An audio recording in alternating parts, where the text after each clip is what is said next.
नमस्कार, final cut देख रहे हैं आप और मैं हूं प्रियंका गुप्ता आपके साथ। तो चलिए शुरुआत करते हैं खबरों की और खबरों में सबसे पहले बात करेंगे। बारामूला पहुंचे वरिष्ठ बीजेपी नेता अशोक कोल ने पाकिस्तान में एक मस्जिद पर हुए हालिया आतंकी हमले की निंदा की। इसे निर्दोष नमाजियों के खिलाफ कायरता और क्रूरता की हरकत बताया। मीडिया से बात करते हुए कोल ने कहा कि धार्मिक स्थलों और निर्दोष नागरिकों को निशाना बनाना एक जघन्य अपराध है और ये पाकिस्तान में आतंकवाद के बढ़ते खतरे को दिखाता है।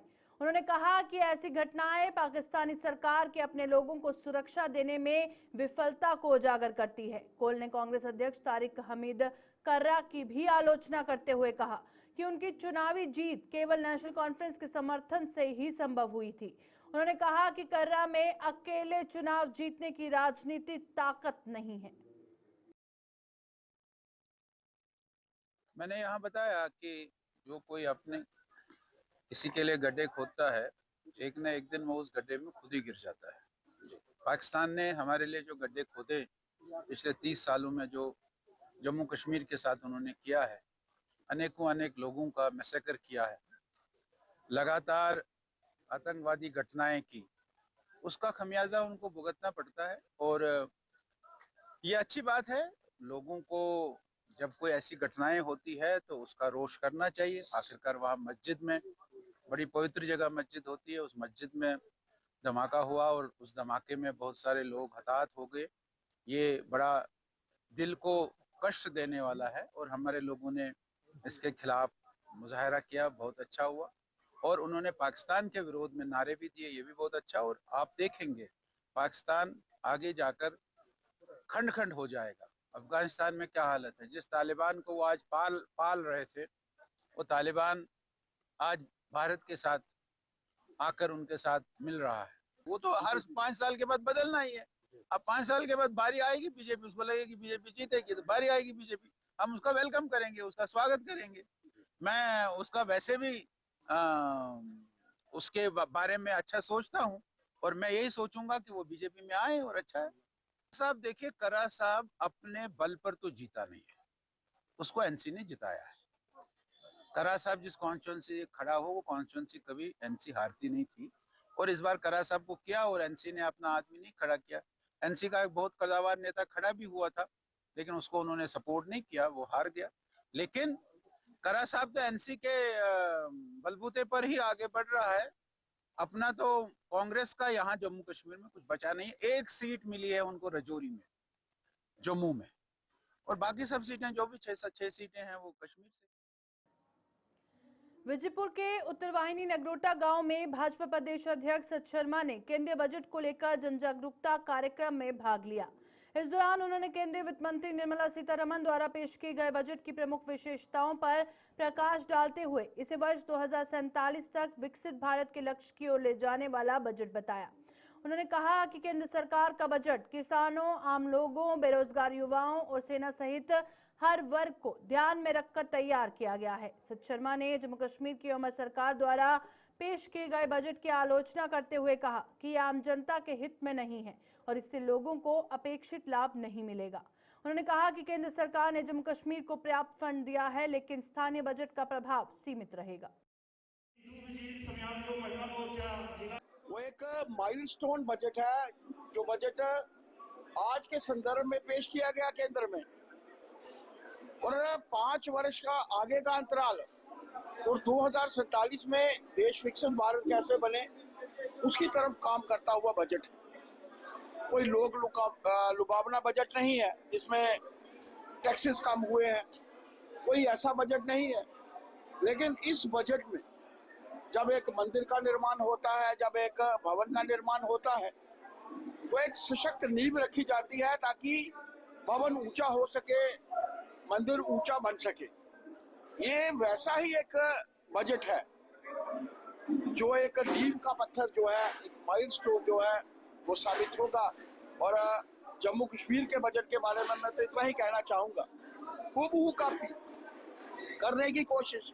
केंद्र की तरफ से पैसा कहां से कितना आए, जो किसी भी रस के बगैर, कोई भी रस इसमें नहीं है, आम जनता के फायदे के कोई कार्य इसमें नहीं है। कुछ सोच समझकर दिया गया बजट होना चाहिए था। ये भी एक ऐसी बजट पेश करने की कोशिश मुख्यमंत्री जी द्वारा की गई है जिसका आम जनता को मानकर चलिए कि कोई बड़ा फायदा नहीं होगा। भारतीय जनता पार्टी के विधायक श्यामलाल शर्मा ने केंद्रीय वित्त मंत्री निर्मला सीतारमण द्वारा प्रस्तुत केंद्रीय बजट 2026-27 की सराहना की है।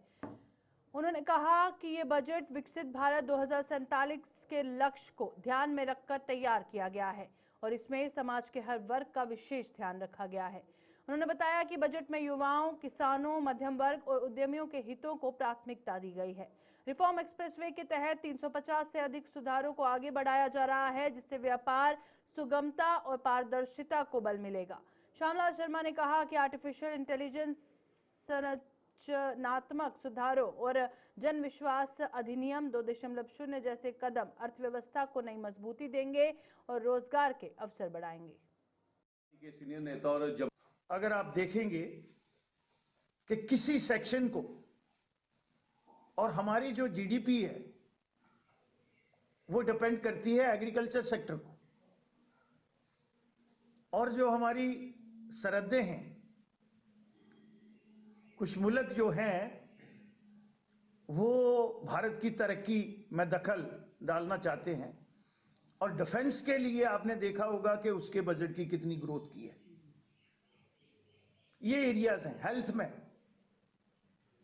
क्योंकि हमारा हिंदुस्तान सबसे ज्यादा मेडिसिन जो है, जिसको फार्मा हम कहते हैं, वो एक्सपोर्ट करता है। तो इन एरियाज को आइडेंटिफाई करके, और जो हमारे लघु उद्योग हैं उनको भी सपोर्ट सप्लीमेंट करिए। युवाओं के लिए स्टार्टअप, मेक इन इंडिया, और लोकल जो हमारी इकाइयां हैं, जैसे मोदी जी कहते हैं कि वोकल फॉर लोकल, तो ये तमाम एरियाज को उन्होंने एड्रेस किया है। लघु उद्योग है, फार्मा है, और इस तरह से अगर आप देखेंगे कि हमारी नारी शक्ति जो है, युवा शक्ति जो है, इवन उन्होंने जॉब अपॉर्चुनिटी क्रिएट करने के लिए भी प्रोविजन जो है आउट ट्रेंड, और हमारी जम्मू कश्मीर स्टेट के लिए 10,000 लोगों को ट्रेन करना है, जो होटल मैनेजमेंट में और बाकी चीजों में, और टूरिस्ट। कठुआ की जसरोटा विधानसभा के विधायक राजीव जसरोटिया ने केंद्रीय बजट की सराहना करते हुए इसे दूरदर्शी और विकासोन्मुखी बताया। उन्होंने कहा कि यह बजट वर्ष 2047 तक भारत को विकसित राष्ट्र बनाने का स्पष्ट रोड मैप प्रस्तुत करता है। जसरोटिया ने कहा कि प्रधानमंत्री नरेंद्र मोदी के नेतृत्व में केंद्र सरकार की नीतियां और योजनाएं देश को आर्थिक, सामाजिक और बुनियादी ढांचे के क्षेत्र में नई ऊंचाइयों तक पहुंचा रही है। उन्होंने विश्वास जताया कि बजट में किए गए प्रावधानों से युवाओं, किसानों, महिलाओं और मध्यम वर्ग को सीधा लाभ मिलेगा। विधायक ने कहा कि आत्मनिर्भर भारत के लक्ष्य को हासिल करने में यह बजट मील का पत्थर साबित होगा और देश की अर्थव्यवस्था को नई गति देगा। कर सकते फ्यूचरिस्टिक बजट जिसमें सबकी हिस्सेदारी हो, चाहे वो आम जनमानस है, मेरा किसान है, मेरा इंडस्ट्रियलिस्ट है, मेरा एंटरप्रेन्योर है या नौजवान है, इन सबको ध्यान करके इस बजट की नींव रखी है। अगर मैं दूसरी भाषा में इसको कहूं, हर सरकार की कोशिश रहती है कि पॉपुलर बजट देने का, मगर ये हिम्मत भी मोदी साहब कर सकते थे। मैंने शुरू में, प्रारंभ में ये कहा कि ये बजट भारत को विकसित करना, जो टारगेट जो मोदी साहब ने लक्ष्य रखा है कि ये देश विकसित हो, विकसित भारत 2047,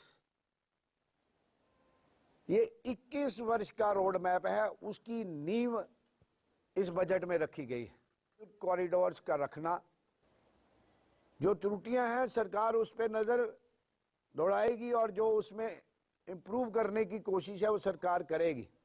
हर किसी को लगता है कि इसमें 10 रुपए नहीं 20 रुपए रखने चाहिए। ये बजट प्रपोजल है और लंबी योजना के साथ जम्मू कश्मीर भारतीय जनता पार्टी अनुसूचित जाति मोर्चा की ओर से संत रविदास जी की जयंती सप्ताह कार्यक्रमों के समापन अवसर पर श्रद्धांजलि सभा का आयोजन किया गया। इस दौरान पार्टी नेताओं और कार्यकर्ताओं ने संत रविदास जी को पुष्प अर्पित कर उन्हें नमन किया और कार्यक्रम में राज्यसभा सदस्य सच शर्मा और जयंती सप्ताह के इंचार्ज राजेश बग्गा सहित अन्य वरिष्ठ पदाधिकारी मौजूद रहे। वक्ताओं ने संत रविदास जी के जीवन, उनके सामाजिक समरसता, समानता और भाईचारे के संदेश पर प्रकाश डाला। उन्होंने कहा कि संत रविदास जी ने समाज से छुआछूत और भेदभाव मिटाने का संदेश दिया था और मोर्चा पदाधिकारियों ने उनके आदर्शों को जन जन तक पहुंचाने का संकल्प भी दोहराया। भारतीय जनता पार्टी पूरे देश में जितने भी महापुरुष हैं उनके जन्म दिवस मनाती है। आज सतगुरु रविदास महाराज जी की जयंती के जम्मू कश्मीर का प्रदेश का कार्यक्रम, क्योंकि जिलों में सब जिलों में कार्यक्रम हुए हैं और उसके साथ साथ जो भी कार्यक्रम केंद्र ने दिए हैं वो सब हमारे भारतीय जनता पार्टी अनुसूचित जाति मोर्चा जम्मू कश्मीर ने किए हैं। तो मैं हमारे प्रदेश अध्यक्ष अनुसूचित जाति मोर्चा के जम्मू कश्मीर के धर्मेंद्र जी को बहुत बहुत बधाई देता हूँ। आज भारतीय जनता पार्टी कार्यालय जम्मू में विशेष कार्यक्रम जो किया गया तो बहुत अच्छा सबको लगा। उसमें विशेष तौर पर हमारे प्रदेश अध्यक्ष सत शर्मा जी, विशेष तौर पर राज्यसभा मेंबर, वो शामिल हुए हैं और बहुत ही गुरु रविदास महाराज जी के जीवन पर सबने जानकारी दी और भारतीय जनता पार्टी कैसे समाज में काम कर रही है, गुरु जी के विचारों को लेकर कैसे प्रधानमंत्री जी हमारे नरेंद्र मोदी जी काम कर रहे हैं, उसके बारे में सबको बताया गया। ये बहुत ही लोग श्लाघा कर रहे हैं और ऐसा जरूरी है क्योंकि एक राजनीति के पार्टी के साथ साथ भारतीय जनता ये भी सोचती है कि हम समाज में सबको साथ लेकर चलना है, सबको इकट्ठे करना है और सब महापुरुष हमारे सब देश के हैं।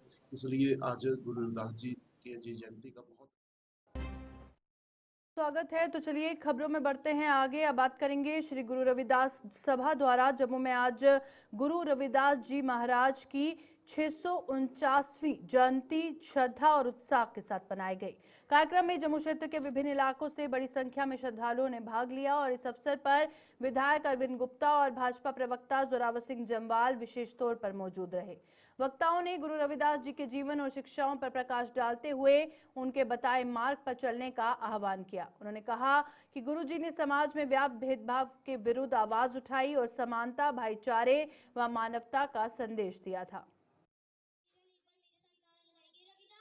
यहाँ पर गुरु रविदास सभा राजपुरा की जो टीम है, जिसकी अध्यक्षता श्री मंगलदास जी करते हैं और उनकी पूरी टीम, और ना सिर्फ रविदास बरादरी बल्कि ये पूरा राजपुरा, शक्तिनगर, शिवनगर, ये जितना गुड़ा बख्शी नगर, पूरे इलाके के यहाँ के लोग जो है किसी भी जात पात के हों यहाँ पर आते हैं और एक पर्व की तरह गुरु रविदास जी का प्रकाश उत्सव जो हाल ही में हुआ उसके एक हफ्ते के बाद यहाँ धूमधाम से मनाया जाता है, प्रीति भोज होता है। और यहाँ पर गुरु रविदास जी के बताए हुए जो समरसता का रास्ता उन्होंने कितने 100 साल पहले बताया था पूरे राष्ट्र को, भारत को, उस पर कैसे चलना है उसका यहाँ पर मैं समझता हूँ कि ज्ञान बांटते हैं और एक आपसी भाईचारा और जात पात को एक तरफ रखकर राष्ट्र कैसे मजबूत हो, हमारा इलाका कैसे मजबूत हो, जम्मू कश्मीर में किस तरह से राष्ट्रवाद जो है आगे बढ़े, इस पर यहाँ पर हर साल इस सभागार में, इस इलाके में एक बहुत ही बड़ा भव्य जो है प्रोग्राम जो है मनाया जाता है। गुरु संतों ने हमें यही सिखाया है कि हमें जो भी किसी का भी जन्मदिन हो, किसी का भी गुरु हो, किसी के भी जो हो, जो हिंदू, मुस्लिम, सिख, ईसाई, हम सबको मिलके ये त्योहार जो मनाने हैं, जन्मदिन मनाने हैं, यही उन्होंने उपदेश दिया था। वही हम आज आगे लेके जा रहे हैं कि जब भी जैसे दिन होते हैं तो खास करके जो शक्तिनगर के लोग, राजपुरा के, गुड़ा के, बख्शी नगर के, हम सब लोग जो है यही एक एकता का संदेश देते हैं। इसी उपलक्ष्य में आज फिर से गुरु रविदास जी के जन्मदिन पे यहाँ इकट्ठे हुए हैं सब। जम्मू में जम्मू कश्मीर पुलिस द्वारा एक दिवसीय वॉलीबॉल टूर्नामेंट का आयोजन किया गया, जिसमें विभिन्न जिलों की 15 टीमों ने भाग लिया। प्रतियोगिता में 9 लड़कों की और 6 लड़कियों की टीमों ने उत्साहपूर्वक हिस्सा लेकर अपनी खेल प्रतिभा का प्रदर्शन किया। टूर्नामेंट का मुख्य उद्देश्य युवाओं को खेलों के प्रति प्रोत्साहित करना और नशे के खिलाफ जागरूकता फैलाना रहा। इस अवसर पर पुलिस अधिकारियों ने कहा कि खेल गतिविधियां युवाओं को सकारात्मक दिशा देती है और उन्हें नशे जैसी बुराइयों से दूर रखती है। खिलाड़ियों और दर्शकों ने भी नशा मुक्त जम्मू कश्मीर का संकल्प लिया और विजेता टीमों को सम्मानित किया गया और सभी प्रतिभागियों की सराहना की गई।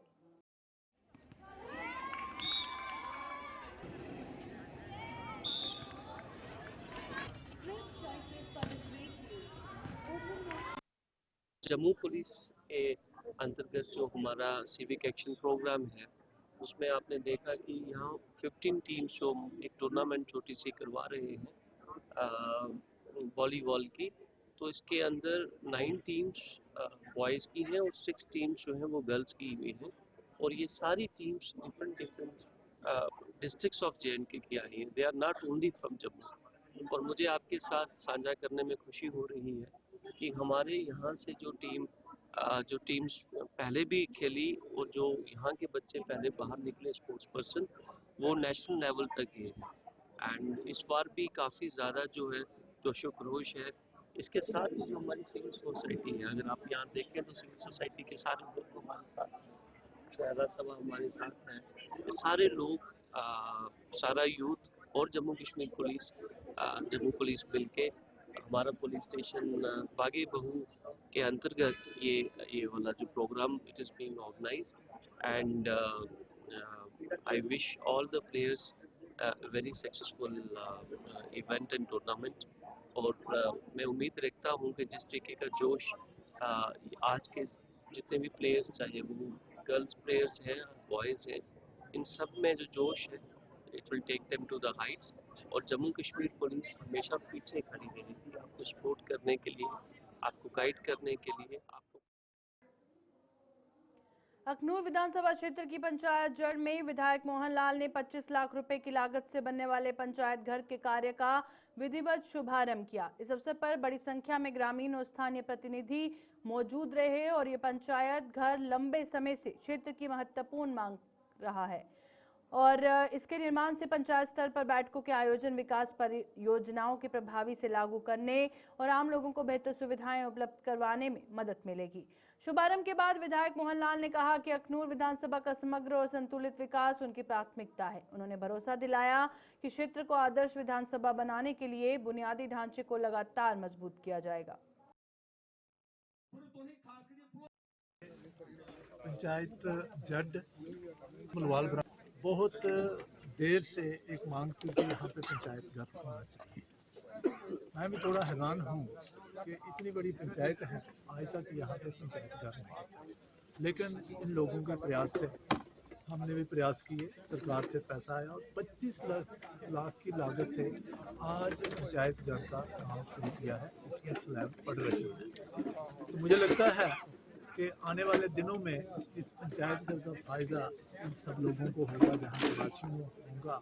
और मेरी एक ही इनसे गुजारिश रहेगी, एक विनती रहेगी कि सभी लोग इकट्ठे होकर बैठें, इस पंचायत घर का जो फ़ायदा है बैठ के यहाँ पे विचार विमर्श करें कि समाज को और देश को, अपने क्षेत्र को कैसे आगे ले जाना है। अच्छी बातें, अच्छी सलाह जो है, अच्छा विचार जहाँ पे, अच्छे प्लान्स बैठ के बताएं, अच्छी योजना यहाँ पे बैठ के बनाएं और आपस में एकता से रहें और अपने गांव की और इस क्षेत्र की जो उन्नति है, तरक्की है, उसकी चिंता करें। मैं सभी गाँव वासियों को, सभी क्षेत्र वासियों को इस पंचायत घर के बनने की बहुत बहुत बधाई देता हूँ और शुभकामनाएं।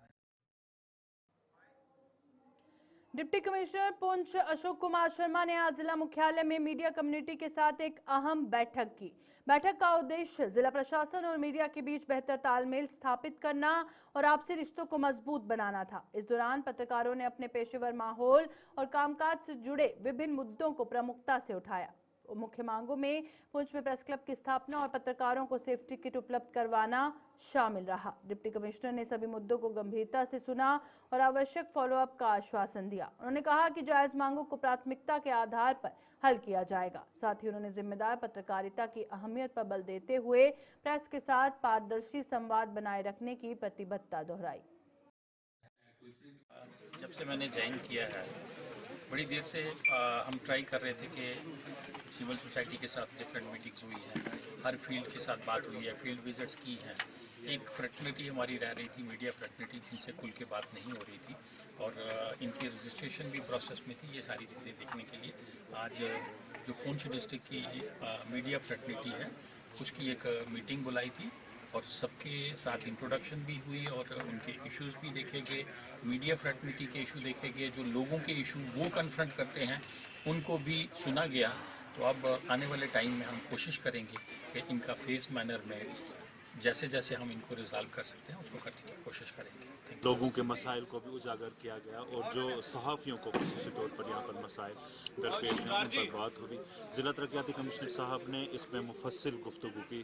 तमाम लोग जो थे सुरनकोट से, मंडी से, पुंछ से, महिंडर से भी कुछ लोग यहाँ पर आए थे जिन्होंने अपने अपने इलाके के जो मसाइल हैं, अवामी मसाइल, उनको भी उजागर किया गया और खुसूसी तौर पर सहाफ़त में जो बेराहरवी इख्तियार की गई है, कुछ लोग जो हैं वो ऐसे ही सोशल मीडिया और दीगर चीज़ों पर बात करके अफरा तफरी का माहौल पैदा कर रहे हैं, उस पर कदगन लगाने के लिए भी बात हुई। जिला तरक्याती कमिश्नर ने यहाँ पर यकीन दिलाया है कि सहाफ़ियों के बीच थन्ना मंडी सब डिवीजन में कांग्रेस जिला कमेटी की एक अहम बैठक आयोजित हुई, जिसकी अध्यक्षता कांग्रेस जनरल सेक्रेटरी और म्युनिसिपल कमेटी के पूर्व चेयरमैन शकील अहमद मीर ने की। बैठक में कांग्रेस के नवनियुक्त जिला अध्यक्ष अशोक शर्मा मुख्य अतिथि के रूप में मौजूद रहे और बैठक में बीजेपी सरकार द्वारा मनरेगा योजना को खत्म करने की कथित कोशिशों और जम्मू कश्मीर को राज्य का दर्जा बहाल करने की मांग पर विस्तार से चर्चा की गई। अशोक शर्मा ने कहा कि गरीबों और मजदूरों के लिए रोजगार की गारंटी है, इसे खत्म करना अन्याय होगा। उन्होंने कहा कि कांग्रेस लोगों के अधिकारों की रक्षा के लिए हर स्तर पर संघर्ष जारी रखेगी। से हमारा पूरे देश में एक अभियान चल रहा है कि नरेगा के खिलाफ जो एक नई पॉलिसी बनी है, उसमें उसका नाम भी चेंज किया गया है। महात्मा गांधी का नाम चेंज करके वो इन्होंने जी राम जी, हमें नाम से कोई आपत्ति नहीं है, अलबत्ता अगर राम जी का नाम जो है बहुत बड़ा नाम है, उनके नाम पे अगर कोई पॉलिसी बनानी है तो वो ऐसी बनाएं जिससे लोगों को फायदा हो, घर घर लोगों को रोजगार मिले। लेकिन ऐसी पॉलिसी जो खत्म करने की कोशिश की जा रही है, महात्मा गांधी जी का नाम जो यहाँ से खत्म करेंगे लेकिन लोगों के दिलों से वो नाम खत्म नहीं होगा। और महात्मा गांधी जी का जो नाम है वो इस वक्त 100 कुछ देश हैं हिंदुस्तान के जिसमें उनकी मूर्ति बनी हुई है और जब भी हमारे प्राइम मिनिस्टर साहब वहां जाते हैं सबसे पहले वहां हाजिरी देते हैं। बहरहाल ये बीजेपी की एक पॉलिसी है कि भाई तोड़ने वाली जो पॉलिसी है उनकी। फाइनल कट में फिलहाल इतना ही, दीजिए इजाजत, नमस्कार। वो एक ही